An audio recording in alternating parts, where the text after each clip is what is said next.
The reason they felt they needed to do that, Jesse, is because if they told their audience the truth, that when gas is the most expensive it's been, flights are super expensive, that 5,000 kids decided to spend a weekend in summer traveling across the country to go hear from conservative speakers, maybe the audience of The View would think twice about all of their ideas. That's why they felt so compelled to try to smear our wonderful summit this last weekend. Yeah, they have nothing else to talk about. Maybe you should get the lawyer that worked on that Covington Catholic school case. What was that, a $200 million settlement? I think, Charlie, you could use the money and your student. The hosts were put in the hot seat during the latest argument between Charlie Kirk and Megyn Kelly, which swiftly heated up as their strong ideas took center stage. It felt less like a conversation and more like a heated argument, and it was clear that Megyn and Charlie were both ready to voice their opinions. This was not only a heated argument, rather, it was a straightforward and impactful discussion of concepts. See how it all played out and decide for yourself who presented the best argument. Megyn made her points with a laser-like concentration, and Charlie didn't mince words either. Sunny, however, was surprised at the intensity and tone of the discussion. Disgusting, gross elitism and her complete out-of-touch nature with respect to the rest of the world. Sunny Hostin goes on The View and decides now would be a great time to dump all over the so-called uneducated. What we did not have is white women who voted about 52%, right, for Donald Trump. Uneducated white women, is my understanding.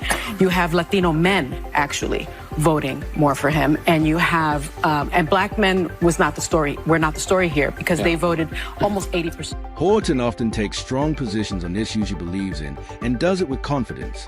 She talks as though she is standing up for important principles, but sometimes facts or competing viewpoints cause her arguments to falter.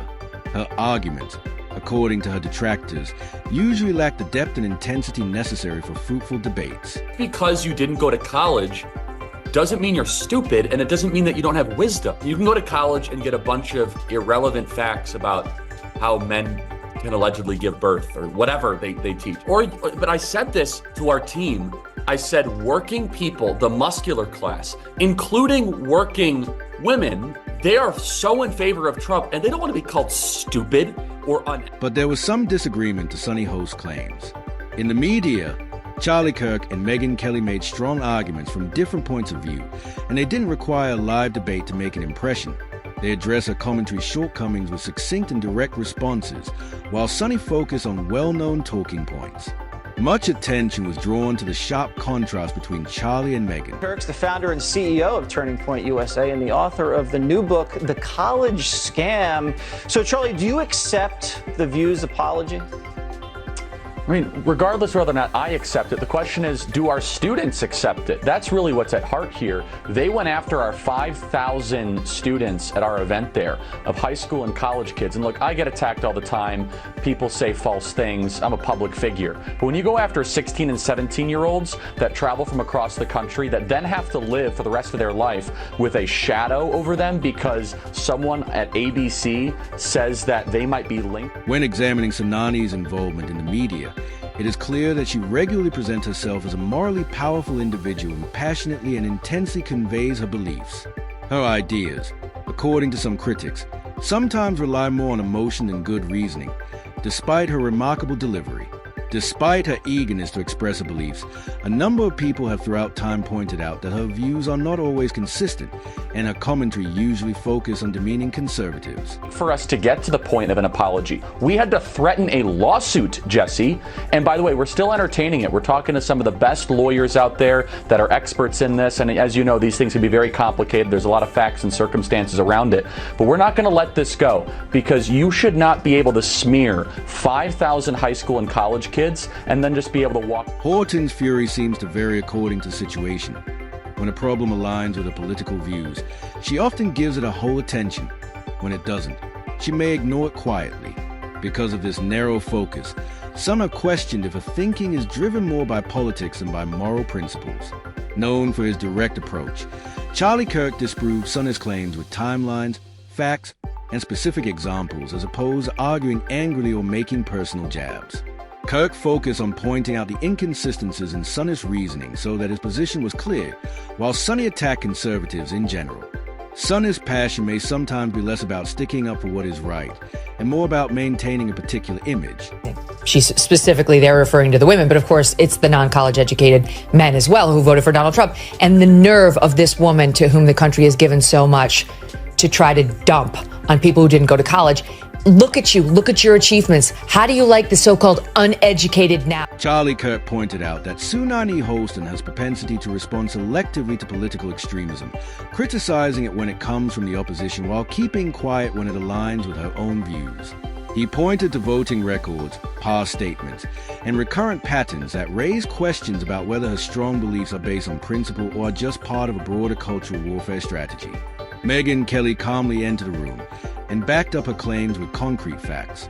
With the precision and clarity of someone who wasn't interested in drama, she laid forth the facts. Just the truth without waiting for a dramatic moment.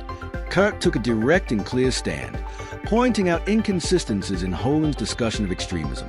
Ultimately, Kirk and Kelly both revealed a pattern of selective indignation in which, when it is expedient, forceful language is employed, but when the same standard could be applied more locally, quiet is observed. The primary critique was that Sunny seems far less loud when similar situations happen on her own side, despite the fact that she regularly comes out strongly against conservative speech. Hostin I think she went to Binghamton undergrad, and she went to Notre Dame Law School, which is a great law school.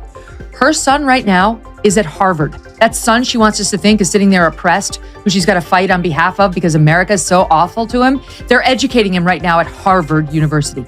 And Jason, would you take a look at this? Because I'm going to guess, I haven't been to your house down in Tennessee, but I'm going to guess it doesn't look like this. This is Sunny Hostin's home in this shitty country that she can't stand, that doesn't treat black people like Sunny well. She let People magazine feature her home. Look at this dump. This country sucks. She went to Notre Dame Law School. She makes millions on The View. Her son's at Harvard. I'm sure her daughter's at private school on her way to some Ivy League. This is where Sunny lives. And F off, America. I can't stand how you've kept us all in chains. When conservatives at Man are in the center of controversy, she responds quickly and firmly. But when people on her political side behave similarly, she usually says nothing. This pattern, according to Kirk, is a strategy rather than merely erratic.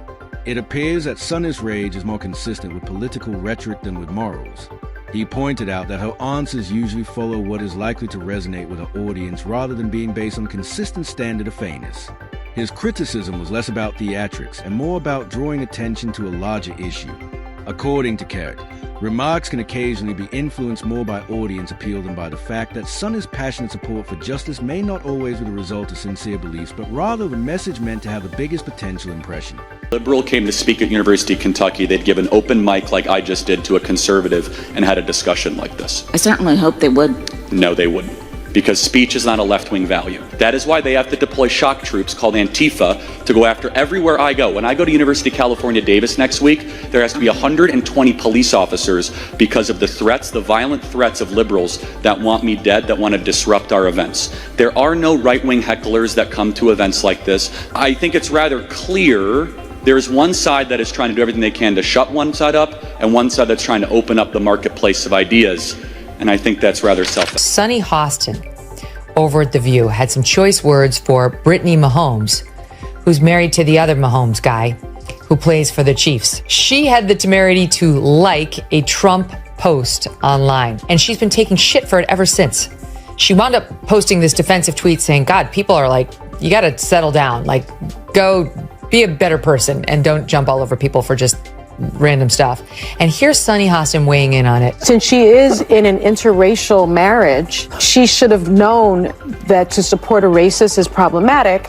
Her children are biracial, and her family is one of the families that in the 70s could not have lived in any of Donald Trump's buildings. So